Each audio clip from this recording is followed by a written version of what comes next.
불신. 여러분, 지구가 태양을 돌고 있나요? 태양이 지구를 돌고 있나요? 네, 지구가 태양을 돌고 있죠. 네. 지금은 여러분 잘 알고 계시죠? 네, 지구가 태양의 주위를 돌고 있다. 우리가 과학의 도움으로 우주에 나가지 않아도 이 사실을 다 알고 있어요. 우리들이 다 배워서. 여러분, 그런데 불과 500여 년 전만 해도요, 그렇지가 않았어요. 500여 년 전에는 거의 모든 사람들이 태양이 지구를 돌고 있다, 이렇게 믿고 있었어요. 이런 생각을 뭐라고 그래요?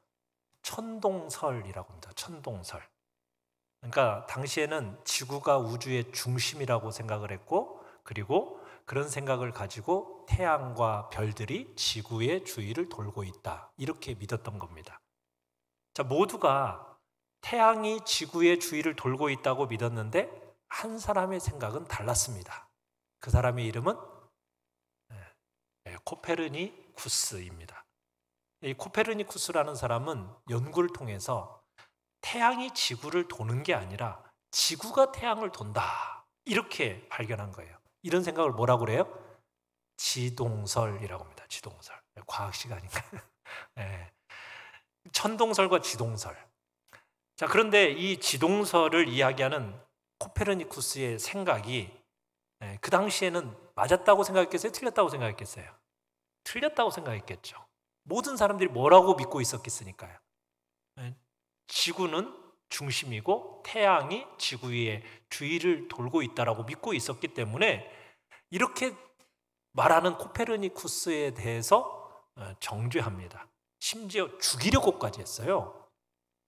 코페르니쿠스는 그럼에도 불구하고 대담하게 이 이야기를, 자신의 생각을 이야기했습니다. 그런데 이제 실제로 과학이 발전하다 보니까 지동설이 맞다라는 게 밝혀지지 않았습니까? 그리고 코페르니쿠스의 이 지동설이 맞다라는 것을 우리 모두는 인정하고, 지금은 그 누구도 천동설을 주장하는 사람 없죠. 다 지구가 태양의 주위를 돌고 있다라고 다 믿고 우리는 그렇게 생각을 하고 있습니다. 여러분, 그런데 모두가 천동설을 믿고 있는 그런 상황 속에서 지동설이 맞다라는 것을 이야기하는 것이 쉬웠을까요? 어려웠을까요?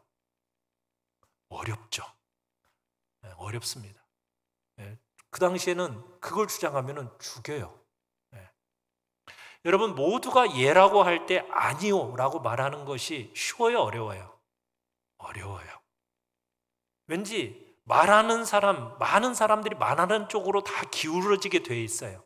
많은 사람들이 말하는 쪽을 따라가고 싶은 게 우리의 마음입니다. 그렇지 않습니까? 자, 오늘 본문에서 모두가 아니요 라고 할 때 예라고 했던 사람들이 등장합니다. 그 사람들이 누구입니까? 여호수아와 갈렙입니다. 여호수아와 갈렙, 이 두 사람은 모두가 아니요라고 할 때 예라고 할 수가 있었어요. 그 이유가 뭘까요? 그 질문에 대한 답을 오늘 우리가 말씀을 통해서 알아보기를 원합니다. 자, 오늘 말씀의 주제 같이 한번 읽어봅시다. 시작. 하나님의 약속을 굳게 믿으세요. 하나님의 약속을 굳게 믿으세요.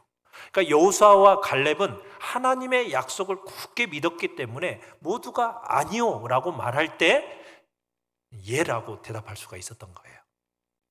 여러분, 우리가 성경을 지금 보면서 출애굽기를 거쳐서 레위기에 지금 민수기까지 지금 오고 있는데요. 여러분, 출애굽기는 어떤 이야기가 펼쳐지고 있었죠? 이스라엘 백성들이, 이스라엘 민족이 애굽에서 탈출하는 이야기가 나왔어요. 그리고 탈출해서 어디에 도착했습니까? 시내 산에 도착을 했죠. 그 시내 산에서 대략 1년간 있었던 일들이 기록되어진 게 출애굽기예요. 그 출애굽기에서 이스라엘 백성들이 시내산 주변에 머물면서 하나님과 언약을 맺습니다. 하나님과 언약을 맺으면서 모세를 통해서 하나님의 율법을 받아요.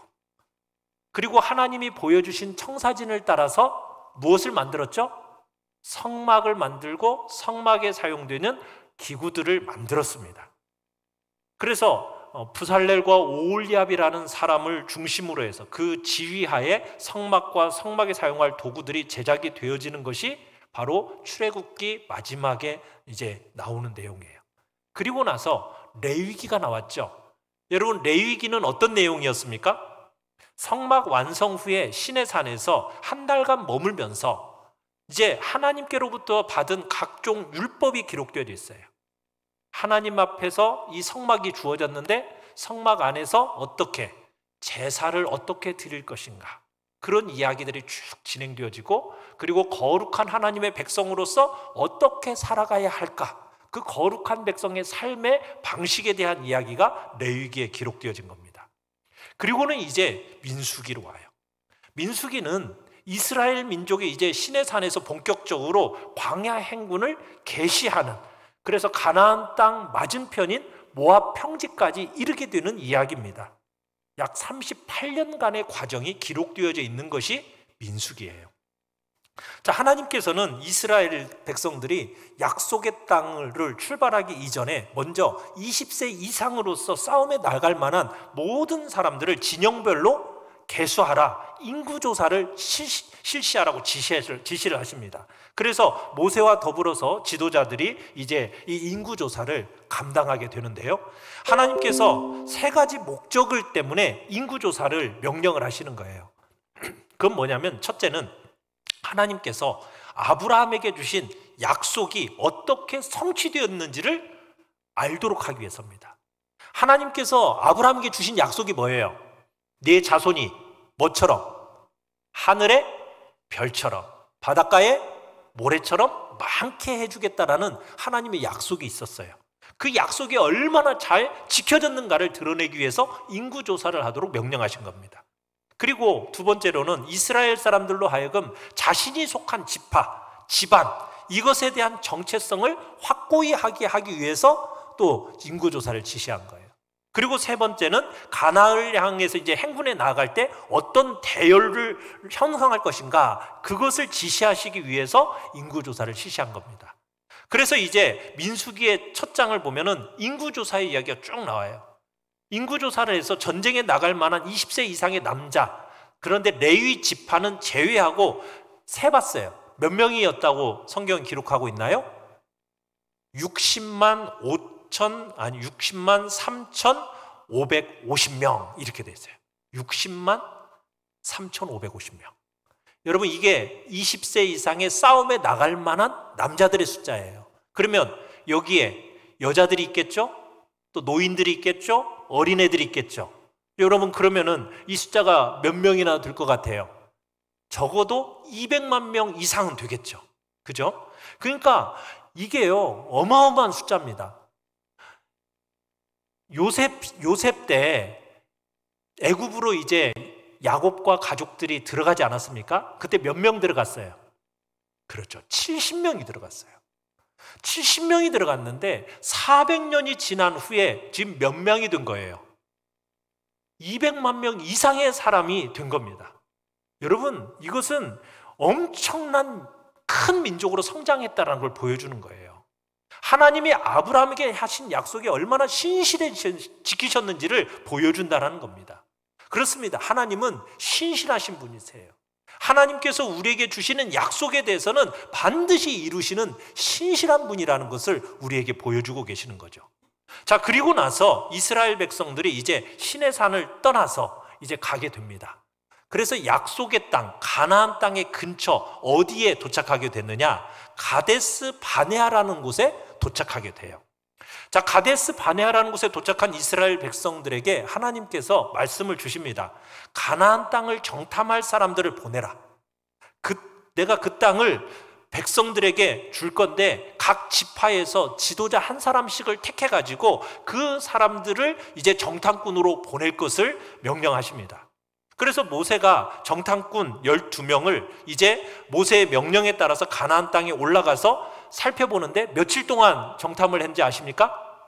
40일 동안 살펴보았어요. 40일 동안. 그래서 모세의 명령대로 이제 정탐꾼들이 가나안 땅의 가장 남쪽에 있는 신광야에서부터 시작해가지고 가장 북쪽에 있는 하맛 어기 르곱이라는 곳에 이르기까지 샅샅이 다 다 살펴가지고 그리고서는 돌아왔어요. 41일 동안 정탐하고 나서 돌아왔는데 그때가 언제였느냐면 포도가 처음 익을 무렵이었습니다. 그런데 이 사람들이 시내산을 떠난 지가 2달쯤 되었는데 돌아오는 길이 지금 포도밭에 한 골짜기에 이르게 됐어요. 그 골짜기에 보니까 포도송이가 열렸는데 이 포도송이가 얼마나 큰지, 얼마나 컸다라고 얘기하고 있어요? 그 포도송이 하나를 장정 2사람이 나무에 어깨에 메고 올 정도로 그렇게 포도송이가 크고 좋은 거예요. 여러분, 포도송이를 2사람이 어깨에 메고 올 정도의 이 포도송이를 한번 생각해 보십시오. 얼마나 비옥했는지를 보여주는 내용인 거예요. 그래서 그 지역 이름을 에스골이라고 지었던 거예요. 포도송이 계곡이라는 뜻으로. 그러니까 그 땅이 정말 비옥한 땅. 그러니까 하나님께서 주신 땅이 그만큼 비옥하고 좋은 땅을 하나님이 약속의 땅으로 주셨다는 것을 보여주는 겁니다. 자, 그런데 이 사람들이 12명이 가나안 땅을 다 정탐하고 나서 그 땅에 대해서 설명을 이제 백성들에게 하는데 어떻게 설명을 하느냐? 우리 같이 민수기 13장 25절로 23절 우리 앞에 같이 한번 읽어보도록 하겠습니다. 시작. 40일 동안 땅을 정탐하기를 마치고 돌아와 그 땅의 과일을 보이고 모세에게 말하여 이르되 당신이 우리를 보낸 땅에 간즉 과연 그 땅이 젖과 꿀이 흐르는데 이것은 그 땅의 과일이니이다. 그러나 그 땅 거주민은 강하고 성읍은 견고하고 심이 클 뿐 아니라 거기서 안악 자손을 보았으며 우리가 두루다니며 정탐한 땅은 그 거주민을 삼키는 땅이요 우리는 스스로 보기에도 메뚜기 같으니 그들이 보기에도 그와 같았을 것이니라. 아니 여러분, 12명 중에 10명이 이야기를 하는 거예요. 뭐라고요? 여러분, 우리가 가지고 온 이 열매 보세요. 가나안 땅에서 온갖 식물들이 잘 자라는 정말 좋은 땅이에요. 정말 하나님이 수차례 말씀하신 대로 정말 젖과 꿀이 흐르는 좋은 땅, 비옥한 땅, 그 땅이라는 것, 그 사실을 확인해 주었어요. 가나안 땅에서 직접 수확해온 과일, 그것이 입증된 거죠. 정말 하나님이 말씀한 게 거짓이었어요? 사실이었어요? 정말 사실이었어요. 젖과 꿀이 흐르는 약속의 땅으로 인도받게 된 거예요. 그런데 문제는 뭐예요? 이 백성들이 말하는 문제가 뭐예요? 그러나예요. 그러나 그 땅에 많은 족속들이 사는데 매우 강하고 정말 용맹스러운 자들이 평지에서부터 산악지대, 요단강에서부터 바닷가에 이르기까지 고루고루 다 퍼져 살고 있어서 그들이 거하고 있는 성읍은 정말 강하고 견고한 요새 같아서 그 사람들이 볼 때 우리는 마치 뭐와 같더라? 메뚜기 같이 보일 거다 하면서 겁을 먹은 나머지 그 땅은 거주민을 삼키는 땅이다 이렇게 평을 한 겁니다. 그러면서 그들 앞에서 자신을 메뚜기라고 비하하면서 정말 위축된 모습으로 보고를 하는 거예요. 부정적인 보고를 하는 거예요. 그러니까 사람들은 10명의 정탐꾼이 이렇게 얘기하니까 어떻게 됐겠어요? 막 두려워 떠는 겁니다. 여러분, 사실 그렇지만 여러분, 이렇게 견고하고 강한 성읍, 그곳에 살고 있는 족속들이 막강하다라는 이런 사실은요, 오히려 이스라엘 백성들에게 도리어 큰 기쁨이 됐어야 돼요. 왜요? 이미 하나님께서 그 땅을 주시겠다고 약속하셨어요? 안 하셨어요? 주시겠다고 약속을 하셨단 말이에요. 그러면 하나님이 주시겠다고 한 것은 정말 좋은 땅이고 크고 견고한 성읍을 주시겠다라는 거잖아요. 그리고 그곳에 사는 강한 사람들은 다 어떻게 해주시겠다라는 거예요? 다 물리쳐 주시겠다. 이게 하나님이 하신 약속이잖아요. 그러면은 그 약속을 믿고 들어가면은 그 족속들이 강대하면 강대할수록 오히려 이스라엘 백성들이 그 강대한 사람들을 이겨버리니까 이스라엘의 이름이 더 어떻게 되겠어요? 더 유명해지고 크게 이름을 떨칠 수 있지 않겠습니까?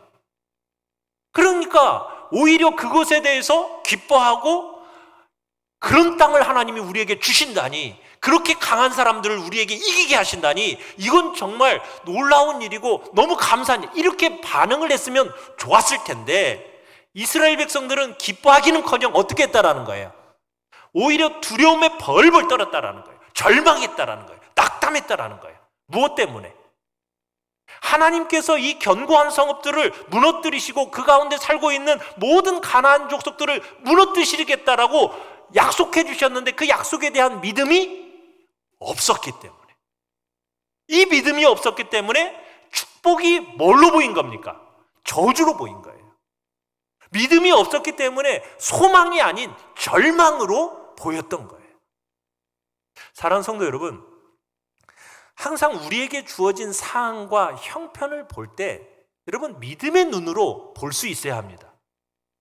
믿음의 눈으로 봐야 축복이 축복으로 보이는 거예요.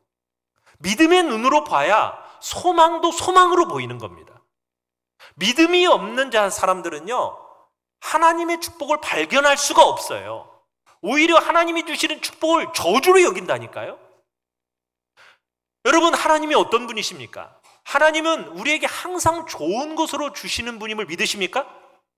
여러분, 그 온전한 믿음을 가지시길 바랍니다. 그런 믿음을 가진 사람이 하나님이 우리에게 주시는 그 풍성한 축복을 온전히 누릴 수가 있는 것입니다.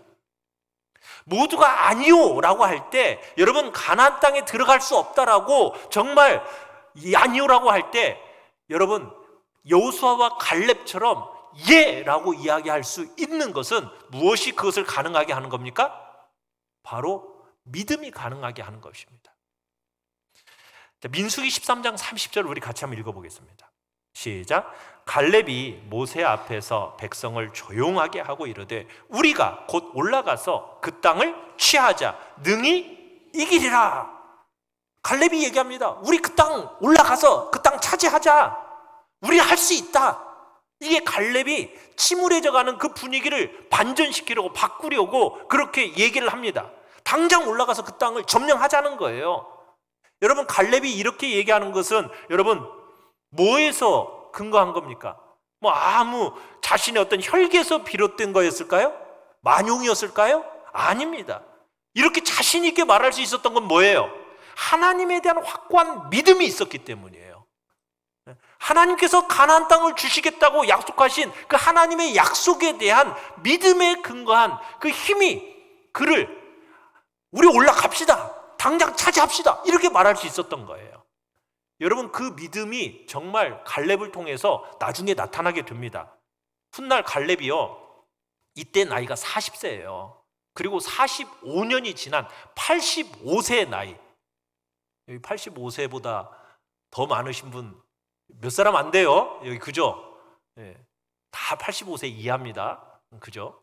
여러분, 85세의 나이에 여호수아 앞에 이 갈렙이 딱 나타나가지고 이날의 사건을 회상하면서 헤브론을 내 기업으로 달라. 이 헤브론이라는 땅은 아낙 자손들이 살고 있는 땅입니다. 아낙 자손이라는 사람들은 어떤 사람이냐면 골리앗 같은 사람들만 살고 있는 거예요. 키 3m짜리들만 그곳에 살고 있는 사람들이 아낙 자손들, 헤브론 땅이에요. 자, 그 땅에 85세 된 갈렙이 아낙 자손 그 3m짜리들하고 싸울 준비가 되어 있다는 거예요. 왜? 하나님이 나와 함께 하시면 내가 못할 게 뭐가 있냐. 그러면서 뭐라고 얘기하는지 아십니까? 여호수아 14장 12절을 같이 한번 읽어보겠습니다. 시작. 그날에 여호와께서 말씀하신 이 산지를 지금 내게 주소서. 당신도 그날에 들으셨거니와 그곳에는 아낙 사람이 있고 그 성읍들은 크고 견고할지라도 여호와께서 나와 함께 하시면 내가 여호와께서 말씀하신 대로 그들을 쫓아내리이다. 갈렙이 흔들리지 않는 믿음이 있었기 때문에 이런 확신이 가능했던 겁니다.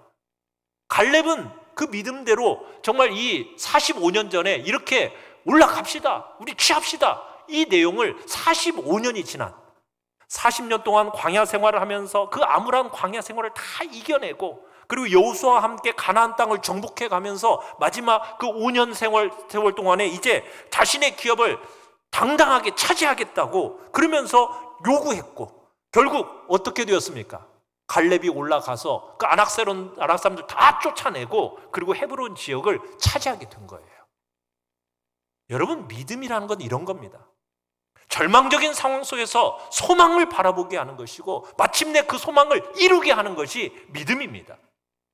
비록 오늘의 현실이 암울한다 할지라도 여러분, 그 현실을 넘어서서 역사하시는 그 하나님을 바라보십시오. 그 현실을 이겨나가게 하는 힘이 바로 믿음임을 믿으시길 바랍니다. 그런데 이스라엘 백성들은, 이 열 정탐꾼들은 뭐라고 얘기했어요? 우리는 스스로 보기에도 뭐와 같다? 메뚜기 같다. 여러분, 정탐꾼들의 말에서 열등감으로 인한 어떤 극단적인 자기 PR을 하고 있는 거예요. 여러분, 정탐꾼들이 이처럼 열등감에 빠질 수밖에 없는 이유가 뭐였겠습니까? 왜 이렇게 메뚜기 같다고 그래요, 자기를? 왜 그렇게 비하하고 있어요? 이유가 뭐예요? 자기와 함께 하시는, 자신들과 함께 하시는 그 하나님을 믿지 못했기 때문에. 하나님을 믿지 못하니까 외모로 판단할 수밖에 없는 거예요. 비교할 수밖에 없는 거예요. 3m짜리 안악자손들하고 170, 80짜리, 170짜리 자기하고 바라보니 자기가 뭐로 보이는 거예요? 메뚜기처럼밖에 보이지 않는 거예요. 자신하고 그 사람들과의 외모만 비교했을 때는 한없이 열등한 존재로밖에 느낄 수밖에 없는 겁니다. 그러나 우리의 하나님의 백성들은, 여러분, 우리는 그들을 바라볼 때 우리와 그들을 비교하는 게 아니에요. 하나님을 보지 못하고 자신만 보면은 한없이 열등하죠. 그러나 우리에겐 누가 있습니까?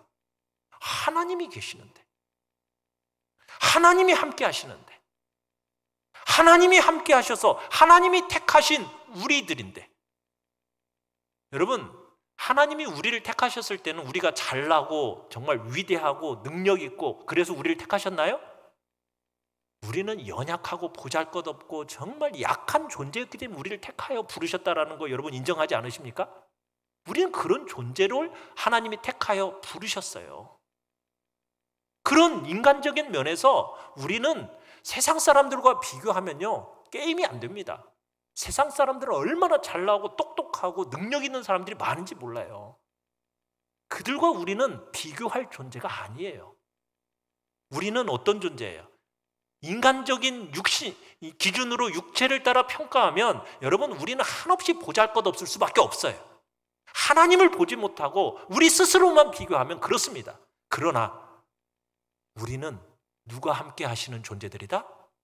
하나님이 함께 하시는 존재다. 세상과 우리를 스스로 비교하면 한없이 열등의식에 빠질 수밖에 없는 존재인 거, 그게 당연한 겁니다. 그러나 하나님을 보면 다른 거예요. 우리와 항상 함께 하시는 하나님이 나를 도와주신다면 여러분, 그 누구 앞에서도 우리는 탁월한 자들이 되는 것입니다. 우리가 믿고 우리와 함께 하시는 하나님이 어떤 분이신데요? 천지 만물을 창조하신 하나님이시지 않습니까? 이 세상 만물을 주관하시고 다스리시는 통치자요, 주관자가 아니십니까? 그 하나님이 우리와 함께 하시는데 과연 그 누가 우리와 견줄 수 있겠느냐는 거예요. 하나님이 함께 하시는 하나님의 백성들은 그 어떤 존재 앞에서도 결코 열등하지가 않습니다. 믿으십니까?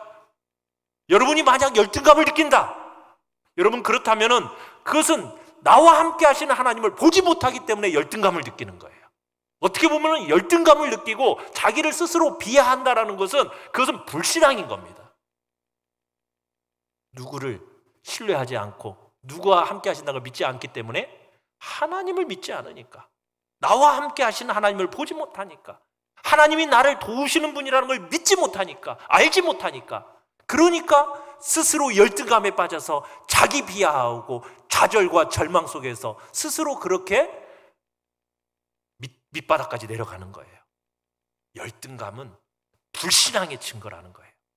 하나님께서 우리에게 항상 좋은 것을 주시고 하나님께서 우리가 가진 모든 것을 통해서 영광을 받으시는 분이라는 것을 여러분들이 믿는다면, 여러분, 열등감에 사로잡혀서 자신을 비하하거나 자포자기하는 일은 절대로 있을 수는 없다라는 사실입니다.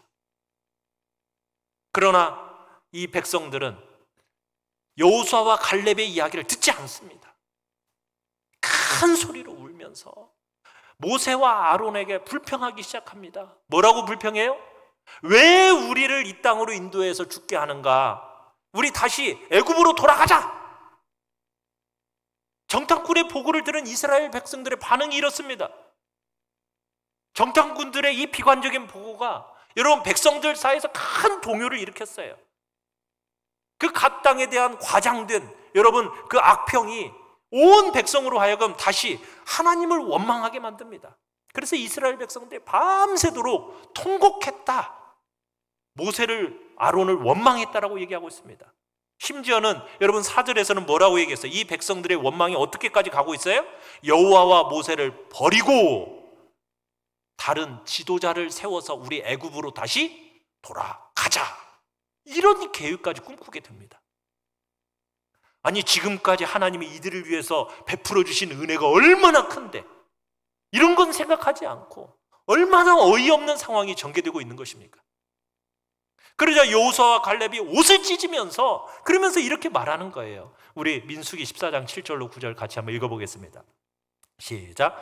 우리가 두루 다니며 정탐한 땅은 심히 아름다운 땅이라 여호와께서 우리를 기뻐하시면 우리를 그 땅으로 인도하여 들이시고 그 땅을 우리에게 주시리라. 이는 과연 젖과 꿀이 흐르는 땅이니라. 다만 여호와를 거역하지 말라. 또 그 땅 백성을 두려워하지 말라. 그들은 우리의 먹이라. 그들의 보호자는 그들에게서 떠났고 여호와는 우리와 함께 하시느니라. 그들을 두려워하지 말라. 아닙니다. 우리가 정탐한 땅은 진짜 좋은 땅입니다. 여호와 하나님께서 약속하신 땅, 정말 좋은 땅, 그 좋은 땅으로 우리를 인도하시는 것입니다. 그 땅 백성을 두려워하지 마십시오. 그들은 우리의 뭐라고요? 옛날 성경에 뭐라고 했는지 아세요? 그들은 우리 밥이다. 우리 밥, 우리 먹이다. 그들 두려워하지 말라. 하나님이 우리와 함께 계시는데 왜 두려워하느냐? 여호수아와 갈렙은 모두가 아니오라고 할 때 예! 라고 대답한 거예요. 10명의 정탐꾼, 가나안의 그 거인들을 보고서 막 두려워 떨었지만 여호수아와 갈렙은 거인들이 아니야. 하나님이 하셨던 약속, 그 약속을 굳게 믿고 나아간 것입니다.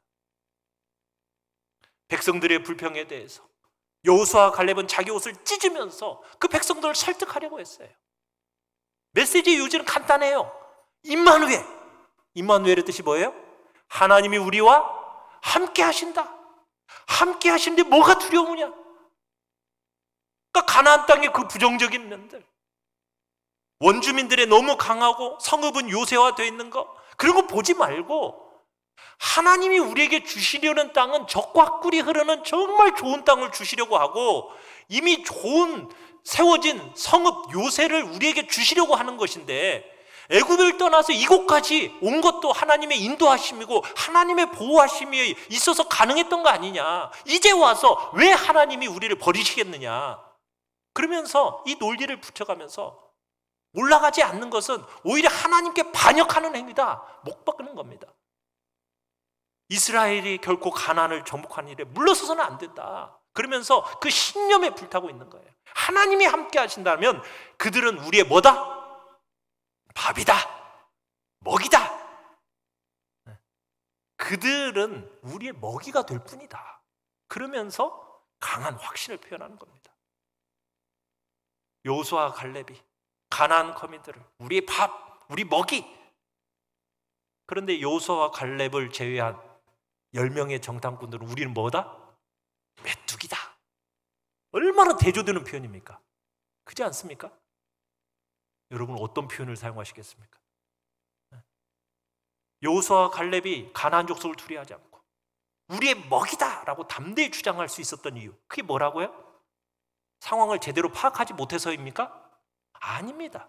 만용 때문입니까? 아닙니다. 그들의 보호자는 그들에게서 떠났다. 여호와는 우리와 함께 하신다. 이 확고한 믿음 때문이었어요. 하나님이 기뻐하시고 하나님과 동행한다면 우리는 이 싸움에서 반드시 승리한다. 이런 확신이 있었기 때문에 여호수아와 갈렙은 올라가자 얘기했던 거예요. 그 3m짜리들을 보면서 저들은 우리 먹이다, 우리 밥이다 이렇게 말할 수 있었던 거예요. 이 여호수아와 갈렙의 모습 속에서 하나님이 우리와 함께 하신다는 이 확고한, 여러분 그 믿음의 눈으로 볼 때 여러분에게 있는 아무리 큰 문제도 능히 해결할 수 있는 작은 문제에 불과하다는 사실을 믿으시길 바라요. 여러분 신령한 눈, 믿음의 눈으로 보면요 우리와 언제나 함께 하시고 눈동자처럼 우리를 지키시는 그 하나님 우리가 볼 수 있게 되는 거예요. 여러분, 전능하신 하나님 앞에서 해결되지 않을 큰 문제가 있어요, 없어요? 없어요. 여러분, 전능하신 하나님 앞에서 결코 그런 일이 있을 수 없는데 왜 우리는 그 문제 앞에서 우왕좌왕하고 두려워하고 벌벌 떨면서 왜 낙심하고 절망하고 좌절하면서 자포자기 하시느냐는 거예요. 그러지 말라는 거예요. 믿음의 눈으로 문제를 바라보라는 거죠. 왜 믿음의 눈으로 바라보지 못하고 그저 육신의 눈으로만 서로 비교하면서 왜 이렇게 그러느냐? 믿음의 눈으로 문제를 보고 살아계신 하나님, 그 하나님이 우리와 함께 하신다, 우리를 도와주신다, 이런 그런 확고한 믿음 안에서 문제를 바라보는 복된 자리에 우리 모두가 있기를 바라요. 그러면은 그 문제는 우리가 능히 감당할 수 있는 지극히 작은 문제가 될 것입니다. 하나님이 반드시 함께 하시고 우리를 도와주실 것이라고 믿고 순간순간 계속해서 하나님을 의지하는 복된 자리에 있으시길 바랍니다. 여러분, 우리는 오늘 본문에서 자신의 능력으로 해결할 수 없는 커다란 문제 앞에서요, 서로 다른 두 태도를 취하는 두 부류의 사람을 우리가 발견하는 거예요. 한 부류는 어떤 사람들이에요? 하나님께 대한 믿음이 없었던 10명의 정탐꾼들입니다. 그들의 말을 듣고 부하뇌동하는 이스라엘 백성들이에요. 문제가 자신들의 능력으로 도저히 해결될 수 없는 문제임을 깨닫고 좌절하고 포기하고 다른 사람을 원망하고 이런 자기 파괴적인 행동을 하는 그런 사람들, 결국 자기 스스로가 주체가 되어서 돌이킬 수 없는 파멸의 길을 선택하고 만 사람들이 한 부류입니다. 또 다른 한 부류의 사람들은 어떤 사람들입니까? 여호수아와 갈렙처럼 하나님을 온전히 믿는 자들로서 그 문제 앞에서 하나님의 약속을 바라보고 소망을 가질 수 있는 사람들, 오히려 다른 사람들을 격려하고 그 소망대로 가나안 땅을 차지할 수 있다라고 말하는 사람들, 하나님에 대한 믿음이 있느냐 없느냐, 여러분, 여기에 따라서 문제를 대하는 태도와 그에 따른 결과가 완전히 달라지는 거예요. 믿음이 있는 사람들은 하나님의 약속을 바라보면서 여러분 결코 좌절하지 않습니다. 마침내 하나님의 축복을 누리게 되어 있습니다. 그런 하나님을 믿지 않고 오직 자신만을 의지하며 살아가는 사람들은 그 문제 앞에서 결국에는 좌절하고 멸망하게 되어 있다는 거예요. 사랑하는 성도 여러분, 오직 하나님이 주신 그 약속을 바라보고 살아가심으로써 문제 앞에서 도저히 끝이 보이지 않는 것 같은 고난 가운데서 여러분, 살아계신 하나님이 반드시 승리하게 하시고 고난을 이기게 하시고 마침내 크신 영광과 축복의 자리에 참여하게 하실 것을 믿으시며 나가시기를 간절히 바랍니다. 여러분, 하나님이요, 결국에는 딱 두 부류라고 그랬어요. 한번 그림 보여주세요. 보면은 한쪽 편은 10명, 한쪽 편은 2명. 한쪽은 뭐라고 하는 거예요? 스스로 뭐 같다? 메뚜기다. 그런데 두 사람은 뭐예요? 하나님에 대한 약속을 신뢰하고 하나님을 믿는 두 부류로 딱 나눠지는 거예요. 이 백성들은 나의 약속을 믿지 않았다라고 하면서 하나님이 뭐라고 말씀하신지 아세요? 여호수아와 갈렙 이외에는 믿지 않는 모든 자들은 가나안 땅에 들어가지 못한다. 광야에서 방황하다 다 죽게 될 것이다. 40일 동안 너희들이 정탐했냐? 이를 연으로 바꿔서 40년 동안 광야에서 방황하다가 결국 너희들은 다 죽게 될 것이다. 그래서 진짜 어떻게 되었습니까? 20세 이상의 숫자들, 그 사람들은 다 죽고 들어가지 못할 거라고 생각됐던 어린 아이들이 커서 40년 후에 정복하고 가나안 땅에 입성하게 된 거예요. 여러분, 모두가 눈에 보이는 거인들을 보고 아니요 라고 말할 때 여호수아와 갈렙은 하나님의 약속을 믿고 예 라고 말했어요. 어떻게 여호수아와 갈렙은 하나님의 약속을 믿고 예 라고 말했겠어요? 여러분, 여호수아와 갈렙은 하나님의 약속은 변하지 않는다는 사실을 믿었기 때문입니다. 하나님이 약속하신 것은 반드시 지키시는 분이라는 것을 믿었기 때문이에요. 하나님은 신실하신 하나님이라는 걸 믿었기 때문입니다. 신실하다라는 게 뭐예요? 변함없이 신뢰할 만하다는 뜻 아닙니까? 여호수아와 갈렙은 하나님의 약속은 변하지 않는다는 것을 믿음으로 모두가 아니오라고 할 때 예라고 하고 당당하게 믿음의 길을 걸어갈 수 있었던 것입니다. 사랑하는 성도 여러분, 우리가 한 약속을 모두 지킬 수는 없어요. 그러나 하나님은요, 한 번 하신 약속 반드시 지키시는 신실하신 분이십니다. 그렇기 때문에 우리는 하나님의 약속을 믿고 예라고 할 수 있기를 바랍니다. 아무리 좋지 않은 상황, 여러분 닥친다 할지라도, 근심하고 두려움이 생긴다 해도 반드시 이루어질 하나님의 약속을 의지하며 나아가시기를 바랍니다. 로마서 4장 20절은 이렇게 말하고 있습니다. 같이 한번 읽어보겠습니다. 시작. 믿음이 없어 하나님의 약속을 의심하지 않고 믿음으로 견고하여져서 하나님께 영광을 돌리며. 여러분, 여호수아와 갈렙이 하나님의 약속을 믿었고 하나님이 함께 하심을 신뢰했던 것처럼, 여러분 우리도 하나님의 약속 믿겨지지 않더라도, 이루어지지 않는 것처럼 생각되더라도 여러분 끝까지 하나님의 약속을 신뢰하고 믿음으로 나아가셔서 하나님께 영광 돌리는 복된 자리에 있으시길 바라갑니다. 살아가시면서 세상에서 참으로 내 모습은 정말 메뚜기 같다, 그렇게 여기십니까? 아니면은 세상을 향해서 저것은 우리 밥이야, 우리 먹이야, 여러분 이렇게 말씀하고 살아가십니까? 하나님의 약속을 신뢰하는 우리 하나님의 백성들은 저들은 우리의 먹이다. 여러분 담대함으로 두려움을 이기는 복된 자리에 우리 모두가 있기를 바랍니다. 마지막 우리 같이 한번 읽고 마치겠습니다. 시작. 하나님의 약속을 굳게 믿으세요. 하나님의 약속을 굳게 믿는 자리에 우리 모두가 있기를 바랍니다.